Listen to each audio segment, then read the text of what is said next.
नमस्कार दोस्तों, स्वागत है आप लोग का मेरे इस चैनल में general studies for civil service. तो दोस्तों आप लोगों को करना क्या है, सबसे पहले सब्सक्राइब करना है, ठीक है। देन आप लोग क्या कर सकते हैं, लाइक करिए, कमेंट करिए, शेयर करिए और अपने दोस्तों लोगों के साथ भी बता दीजिएगा ये सारे चीज़ें। तो दोस्तों आज जो हम लोग का टॉपिक है वो बहुत ही इंपॉर्टेंट टॉपिक है। क्या है? National parks and sanctuaries of Bihar.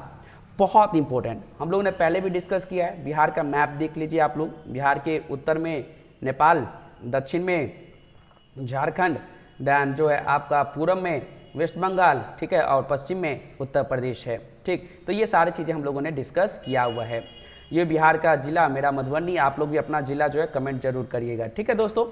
तो चलिए सीधे स्टार्ट करते हैं, वन बाय वन डिस्कशन हम लोग करेंगे।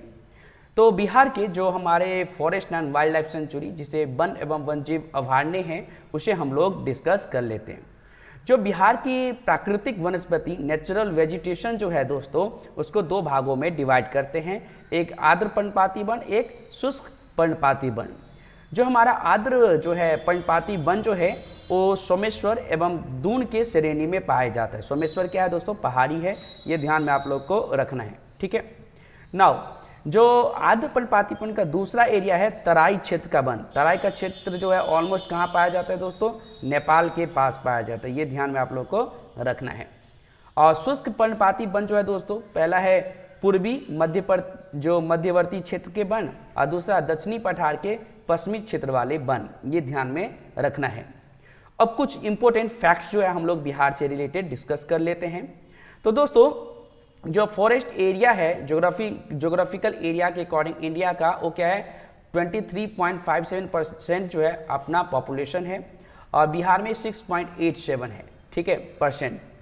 Total forest as compare to geographical area अगर देखें तो 20.64%, बिहार में 5.90%। ट्री कवर जो है दोस्तों, जो नॉन फॉरेस्ट एरिया में जो है वो 4.56%, नेशनल में बिहार में 2.04%। ट्री जो है hectare of culturable non forest area में 12.30, इंडिया में, बिहार में 13.80। अब बिहार का फॉरेस्ट देखिएगा, बिहार का जो एरिया है 94,163 वर्ग किलोमीटर, ठीक, जिसमें से फॉरेस्ट एरिया 6,473 वर्ग किलोमीटर है। दैट मीन्स परसेंटेज में कितना हो गया? 6.87%। जो बिहार में दोस्तों वेरी डेंस फॉरेस्ट का एरिया है 76 जो है आपका स्क्वायर किलोमीटर, परसेंटेज में 0.08%। बिहार में डेंस फॉरेस्ट का जो एरिया है दोस्तों वो है आपका 2,951 वर्ग किलोमीटर, परसेंटेज में 3.13%। ओपन फॉरेस्ट का एरिया है 2,531 जो स्क्वायर किलोमीटर, परसेंटेज में 2.69%। बिहार में देखिए दोस्तों प्रोटेक्टेड एरिया में देखिएगा, नेशनल पार्क्स 1 है, सेंचुरीज 11 है, प्रोटेक्टेड फॉरेस्ट एरिया जो है दोस्तों 3,208.47 वर्ग किलोमीटर है। प्रोटेक्टेड नॉन फॉरेस्ट एरिया जो है दोस्तों 76.30 वर्ग किलोमीटर है।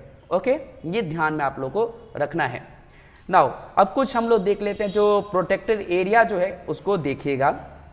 तो दोस्तों बरेला, ठीक है, जो एक सेंचुरी है आपका, वो कहाँ है? वैशाली में। ये क्या है? सेंचुरी। भीम बांध सेंचुरी है, कहाँ है? जो ये आपका मुंगेर बोलते हैं, वहाँ पे है। गोगाबिल पक्षी विहार कटिहार में है, क्लोज एरिया है ये। गौतम बुद्धा सेंचुरी गया में है, पूछा जा सकता है इसमें से 1-2 क्वेश्चन, ठीक है, याद रखिएगा। कैमूर सेंचुरी कहाँ है? रोहतास में। रोहतास सबसे लिटरेट जो है डिस्ट्रिक्ट है बिहार का। कवर झील बर्ड सेंचुरी बेगूसराय में। कुशेश्वर स्थान दरभंगा में, ये भी क्या है? क्लोज एरिया है। जो Nagi dam bird sanctuary Jamui में। नकटी डैम बर्ड सेंचुरी ये भी जमुई में है, ठीक है, ये याद रखना है। राजगीर सेंचुरी नालंदा में है। संजय गांधी बोटैनिकल गार्डन पटना में है, ये बोटैनिकल गार्डन है। उदयपुर सेंचुरी वेस्ट चंपारण में है। वाल्मीकि नेशनल पार्क, बिहार में एक नेशनल पार्क है जो पश्चिमी चंपारण में है, ये याद रखना है। वाल्मीकि सेंचुरी भी है, ये आपका कहाँ पे? वेस्ट चंपारण में, ये भी एक सेंचुरी है। विक्रमशिला गैंगेटिक डॉल्फिन भागलपुर में, ये क्या है? एक प्रकार का सेंचुरी है, ठीक है दोस्तों। तो हमारे बिहार में अपना देखिएगा, वनों में शेर, हाथी, लंगूर, वॉकिंग डियर, भालू, बाघ, तेंदुआ, नीलगाय, सांभर इत्यादि पाए जाते हैं, ठीक है। और अपना जो गौतम बुद्ध जो गौतम बुद्ध वन्य जीव अभयारण्य जो है दोस्तों ये आपका कहाँ पे है, ये देखिएगा ये आपका गया में है और इसकी स्थापना 1976 ईस्वी में की गई थी और ये जो लगभग 26 वर्ग किलोमीटर क्षेत्र में फैला हुआ है और यहाँ पे चीता, सांभर, तेंदुआ, हिरण, चीतल इत्यादि पाए जाते हैं। उसके बाद संजय गांधी जैविक उद्यान क्या है, उसके बाद दोस्तों संजय गांधी जैविक उद्यान जो है इसको देखते हैं। अब संजय गांधी जैविक उद्यान जो है दोस्तों ये पटना के निकट स्थित है। कहाँ पे है, पटना के निकट स्थित है, ठीक, ये ध्यान में रखिएगा। और यहाँ पे पशु पक्षी और वनस्पति को संरक्षित रखा गया है और ये जो है दोस्तों गैंडा प्रजनन के संदर्भ में ये उद्यान देश के उद्यानों में प्रथम स्थान रखता है संजय गांधी। यहाँ पे गैंडे का क्या होता है दोस्तों, ध्यान में रखिएगा कि आपका प्रजनन। और यहाँ 11 कमरों का एक सांप घर भी है जो आकर्षण का केंद्र है। देन पहुँचते हैं भीम बांध जो वन्यजीव अभयारण्य मुंगेर में है, 1976 में स्थापना हुई थी। ये लगभग 632 वर्ग किलोमीटर क्षेत्र में फैला हुआ है। यहाँ पे तेंदुआ, भालू, गाय, सांभ, जंगली सुअर, भेड़िया इत्यादि पाए जाते हैं। ना वाल्मीकि नगर वन्यजीव अभयारण्य जो हमारा पश्चिमी चंपारण में है, ठीक है, ये 840 वर्ग किलोमीटर में फैला है। हाल ही के गणना के अनुसार यहाँ बाघ भी हैं जो 50 के लमसम है। ना विक्रमशिला जो है गंगा डॉल्फिन सेंचुरी कहाँ है दोस्तों, भागलपुर में है।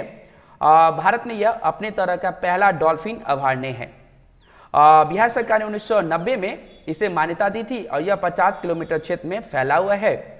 यहाँ डॉल्फिन की जो संख्या है वो माना जाता है कि 250 से लगभग 250 से 500 के बीच है और ये गंगा में पाई जाती है, ठीक है। भागलपुर के जिले में स्थित सुल्तानगंज से कहलगांव तक गंगा नदी में 50 किलोमीटर का क्षेत्र डॉल्फिन अभयारण्य के रूप में संरक्षित है। क्लियर। नाउ परमान डॉल्फिन अभयारण्य, तो परमान नदी के ऊपरी भाग में 15 डॉल्फिन मछलियों की खोज 1995 में सूडान सहायक नामक प्राकृतिक वैज्ञानिकी की यह अभयारण्य विकसित किया जा रहा है। दैन उदयपुर अभयारण्य, तो पश्चिमी चंपारण के ही बेतिया शहर की सीमा पर यह फैला हुआ है उदयपुर, यह लगभग 10 वर्ग किलोमीटर क्षेत्र में फैला हुआ है, ठीक है। यहाँ बाघ एवं पशु पक्षी है। दैन नकटी जमुई जिले में स्थित है और इसे 1987 में एक पक्षी विहार के रूप में मान्यता मिला है और इसका क्षेत्रफल 2.06 वर्ग किलोमीटर है। दैन कांवर पक्षी जो बेगूसराय में है जिसकी स्थापना 1989 ईस्वी में, इसका क्षेत्र जो है 63.11 वर्ग किलोमीटर है। और यहाँ बर्ड बैंडिंग स्टेशन की स्थापना की गई। याद रखिएगा बर्ड बैंडिंग स्थापना कहाँ पे है दोस्तों, कांवर पक्षी विहार बेगूसराय में। कहाँ पे, बेगूसराय में, ये याद रखना है, ठीक है। नाउ नागी पक्षी विहार जमुई में ही स्थित है और इसे 1987 में मान्यता दी गई थी। दैन घोघा झील अथवा घोघा चाप ये कटिहार के मनिहारी प्रखंड के अंतर्गत 5 वर्ग किलोमीटर में फैला हुआ है। तो याद रखना है कि ये जो है आपका घोघा झील या घोघा चाप कहाँ पे है, कटिहार में है, ठीक है। कहाँ पे है, कटिहार में है और ये 6 वर्ग किलोमीटर में फैला हुआ है, ठीक है ना। गोगा बिल भी कहाँ पे है दोस्तों, कटिहार में। इसका एरिया 217.99 एकड़ क्षेत्र में है और 1990 में से पक्षी विहार के रूप में मान्यता मिली थी।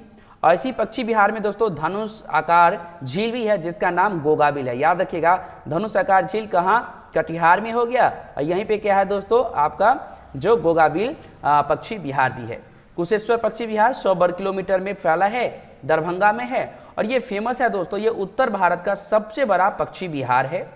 यहाँ साइबेरियाई प्रवासी पक्षी अक्टूबर माह में आने लगते हैं। दैन बक्सर पक्षी विहार, ये जो है दोस्तों 25 वर्ग किलोमीटर में फैला हुआ है और यहाँ पे अक्टूबर माह में लालसर नामक पक्षी कश्मीर से आती है और जो मार्च में पुनः चली जाती है। तो याद रखिएगा लालसर नामक पक्षी जो है बक्सर पक्षी विहार में आती है। कुशेश्वर पक्षी विहार मैंने आप लोग को बता ही दिया, बक्सर भी बता दिया, ठीक। तो ये सारी चीज़ें हम लोगों ने डिस्कस किया, बहुत ही इंपॉर्टेंट जो बिहार से रिलेटेड था, बिहार के वाइल्ड लाइफ सेंचुरी से रिलेटेड था। नेशनल पार्क एक ही है वाल्मीकि वाला, वो याद रखना है पश्चिमी चंपारण में। तो ऐसी चीज़ों को हम लोग याद करते हैं। कोई डाउट है आप लोग का, तो अगर डाउट होगा तो प्लीज़ कमेंट जरूर करिएगा। अगर डाउट नहीं है तो हम लोग क्या करेंगे दोस्तों, इस सेशन को जो है समाप्त करेंगे, ठीक। तो आनंद कुमार जी बता रहे थे दरभंगा से हैं, राजकुमार जी पूर्णिया से हैं, ठीक है। तो अगर आप लोग को कभी भी कोई डाउट हो तो प्लीज़ कमेंट जरूर करिएगा। फिर जो है हम लोग मिलेंगे एक लाइव सेशन में। अब मैं कोशिश करता हूं कि आप लोग के लिए कुछ ना कुछ डेली लाऊं ताकि आपका जो बिहार स्पेशल का जो तैयारी है इतने ज़्यादा इतना मजबूत हो जाए कि आपको कभी भी कोई प्रॉब्लम ना हो, ठीक है दोस्तों। तो फिर जो है हम लोग मिलेंगे नए सेशन में, लेकिन प्लीज़ आप लोग करिए क्या, सब्सक्राइब कीजिए, लाइक कीजिए, कमेंट कीजिए, शेयर कीजिए और दूसरे को बताइए भी कि यहाँ पे डेली सेशन चलता है, कुछ ना कुछ आपको इतना इंपॉर्टेंट मिलेगा कि आपको मान लीजिए डेली भी एक सेशन देखते हैं तो आपको 1 या 2 क्वेश्चन तो पक्का हो जाता है, वो भी बिहार स्पेशल से रिलेटेड। फिर जो मैं आप लोगों के लिए पॉलिटी, हिस्ट्री, ये सारे से एक ना एक डेली जो है सेशन में लेता रहूँगा, कोशिश करूँगा। तो आप लोग भी जुड़ेंगे, दूसरे को बताएंगे, ठीक है, तभी तो मज़ा आएगा, नहीं तो मज़ा कैसे आएगा, नहीं ना आएगा मज़ा। ओके दोस्तों, फिर मिलते हैं। God bless you, thank you so much.